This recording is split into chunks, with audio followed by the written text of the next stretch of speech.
Hey guys, and welcome back to another episode of Entitled People. Hope you're all doing awesome today, and it's time for more Reddit stories, so let's begin. I put vegetables in all my food so my roommate's kid won't eat them. The mom is upset. I'm a 26-year-old female and I live in a rented house with a single mother, 30, and her son, 6. I had another person living with me, but they moved out and the mother moved in. I don't mind living with her and her kid. It's fine and we kind of do our own thing. I spend a lot of my time at my boyfriend's place or working. Our work schedules collide, so we don't really interact much, but when we do, it's fine. No issue there. I want to start with saying that she clearly struggles financially, but I don't think it's an excuse. I don't make lots of money either. However, I've noticed that my food would go missing, or portions would be taken from it. I assumed it was her kid, so I asked her if she'd stop him from eating my food. I was calm about it and she just said she would. It didn't really upset me when it first started. It started getting annoying when I'd get home from work and expect to have a meal's worth of leftovers in the fridge, only to see it picked through or just gone. I kept bringing it up, and she started getting annoyed with me bringing it up. Just from observing them, I realized that neither of them ever eat vegetables, and judging by the food that would get picked through and the food that would be untouched, anything with green in it was avoided. Orange chicken would be gone, but chicken and broccoli would be untouched. So I started putting vegetables in everything. I find vegetables to be delicious, and anything green or not a potato does not get eaten. So I could mix some bell peppers into the food and it would be fine. I make a big portion of vegetables pretty frequently anyway, so I just started putting it in everything I eat. If I had leftover mashed potatoes, I'd pour green beans in it and mix it up. If I had leftover cheesy bacon fries, I'd pour broccoli all over it and mix it in. Usually my homemade stuff has vegetables in it, but I started making sure everything did. I made a pot of mac and cheese, the kids' favorite thing, and poured in roasted Brussels sprouts, which is actually delicious to me, and I'm eating more vegetables, so it's a win-win.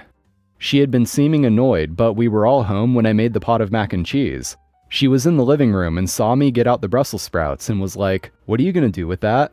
And I poured them in. She said I was being greedy and annoying. I just said I like Brussels sprouts, and that was it. She said, "We need food," and I told her to go get some, or stop buying prepackaged things and your money will go further. I think she sees this as some big act of revenge, but I just simply want to be able to eat my food. Also want to add that the sharing is not the issue. It's expecting to have food there and it's not. So often I'd be working a long day and get home expecting to have a meal's worth of food, and it'll all be gone. Or I wake up in a rush and had my food ready to eat in the morning, only to find it gone. So now I have to skip breakfast. If she would simply text sometimes, "Hey, is it okay if we eat food item?" I would know and know to make other plans. I would stop for food or know I have to whip something up when I get home. Also, I think eating the last of someone else's food is crazy and rude. If someone makes a big pot of something and you ask for a serving, sure. But if someone made something and there is one serving left, and you eat it without permission, that is evil as hell.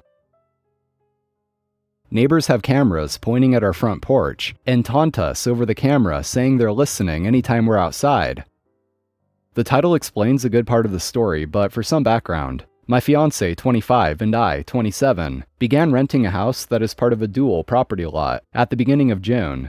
The other home is occupied by a 40-something man, his 19-year-old daughter, and another minor daughter. They have an aggressive dog that has lunged at my fiancé and myself many times, choking itself on its chain, while either of us is holding our 7-month-old. I am also 5 months pregnant. Yesterday, the neighbors installed cameras and pointed them directly at our front porch and backyard. As we were entering the house, the 19-year-old came outside to say that they have cameras and will be constantly watching. She said that we are provoking her dog by being outside on our property, and when we wouldn't speak back to her, she threatened to call the police. This is not the first time the police have been involved in incidents related to this issue, and last time they were told that animal control would be involved at the next report of an issue. We have never instigated, initiated, or called the police on them until last night. Around 9 p.m., we were sitting on the porch with our 7-month-old who couldn't sleep, and the neighbors began harassing us over the microphone on these cameras, saying they were listening to our conversation. This went on for about 45 minutes, as we were discussing 4th of July plans and children's YouTube shows that our daughter likes. At the 45-minute mark, the neighbor pulls up in his truck and steps onto our porch within feet of our daughter and threatens to unalive my fiancé. I call 911. The police arrive. They press terroristic threat charges on our behalf. Now that this has passed, the cameras are disturbing me and I don't know what to do. They come on the microphone whenever we leave the house, from getting laundry from the car to taking my daughter to the doctor's office. I find this incredibly disturbing, but I don't know if I have a legal basis to stand on. Is this harassment? Can this be solved if we seek legal action? I am scared to leave the property, much less walk outside with my baby, and we only signed the lease a month ago. At this point, I am scared to be home alone with the baby, after the threatening altercation and knowing I'm constantly being watched and listened to. And someone in the comments said this: I am a lawyer, but not yours. Your location matters. Your state's wiretapping laws may cover the situation. If you are having a conversation on your porch that cannot normally be heard, but it is being picked up with electronic devices, you have a good argument that you have a reasonable expectation of privacy in your conversation, and that expectation of privacy is being breached by their surveillance devices. NOP responds, thank you for this. I'll look into Pennsylvania's specific laws to see if there's anything we can do. If nothing else, I gather including this in the police report will suffice as more evidence to have the landlords take action to some degree. However, I hate to rely on just that when it could cost us our well-being, and hopefully never our children's lives. And another person points out that Pennsylvania is a two-party consent state, so if you have a reasonable expectation of privacy, then they need your permission to record your conversations. And I'm not in any place to give any sort of advice, but I just gotta say, damn OP. That is very disturbing, and I hope things work out for you. No one should have to live in fear in their own home like that, so stay safe and best of luck to you. Karen attacks me at the hospital where I work. Some Karen bitch literally attacked me. She brought her teenage son into the ER because he was skateboarding and fell, scraped both knees and dislocated one. While waiting for a doctor to reset his knee, I was tasked to clean both of his knees, as bits of dirt and gravel has gotten into the wound. This Karen started shouting at me, "You have to have my permission to give my child first aid." I literally picked my head up and said, "Excuse you?" This Karen replies back, "I did not sign any waivers giving you permission to treat my son." I told her, "You signed the document when you filled out the intake form." Karen literally stomps her foot, crosses both of her arms over her chest, tilts up her nose in the air and scoffs. Fine. I recompose myself and say in my head, this woman is about to get security called on her crazy self.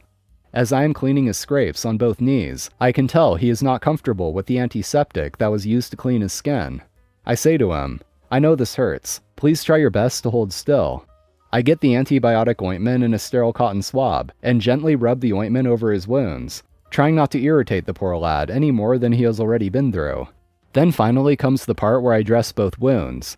We use a non-stick gauze pad sports bandage, as I did not want him to have any more trauma to his already damaged skin, when he has to remove the bandage later and continue to apply the antibiotic cream. I wrap the wounds very well and my head nurse double-checks my work. She gives me the approval and calls the doctor in. While I am cleaning the mess up, the Karen shoves me, literally puts hands on me, out of the way, and starts tearing off her son's bandages. He screams and says, "Mom, what are you doing?" At this point, I physically grab her by the shoulders and pin her to the wall, while struggling to call security on my radio. She managed to snatch one of the bandages off of her son, literally in a split second. I had to physically pin her to the wall while security placed her in handcuffs. The son is screaming and crying, while he watches the security guards enter the room and drag his batshit crazy Karen of a mother away, literally kicking and screaming, and trying to kick the security guards.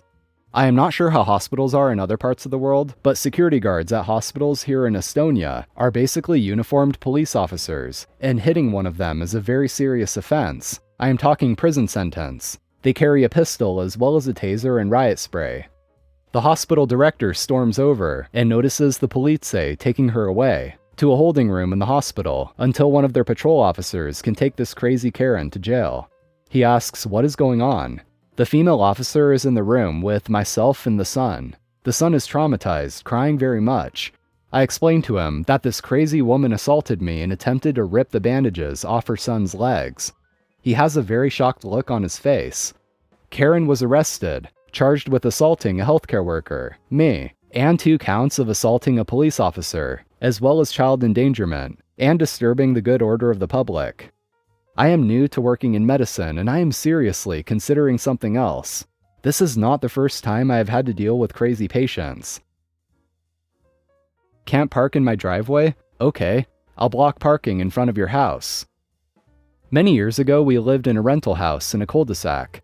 One of the neighbors refused to interact with us because we were only renters while she owned her house. Whenever anyone parked in front of her house, she would demand they move their car because that was her parking spots. Well, one weekend we were having a birthday party for our kid. We had to double park cars in our driveway to accommodate the extra vehicles and avoid parking in front of her house. This meant 2 of the cars overlapped the sidewalk a little.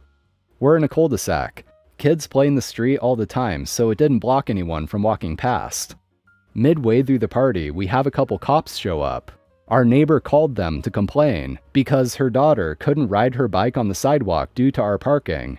She could have easily gone around the cars, and the cops agreed it was stupid, but technically it was illegal to park on the sidewalk, and we'd have to move the cars. I told them we had issues with the neighbor when we parked in front of her house, and they said street is public parking and free for anyone, as long as the vehicles didn't remain there for an extended period of time. Cue malicious compliance. We moved the double-parked cars to in front of her house, and from then on we always parked at least one of our cars in front of her house, even if there was room in our driveway, and parked it in such a way to block any other cars from parking in front of her house. That's going to be it for today, guys. Thank you for watching. Drop a like if you enjoyed and subscribe for more. I'll see you next time.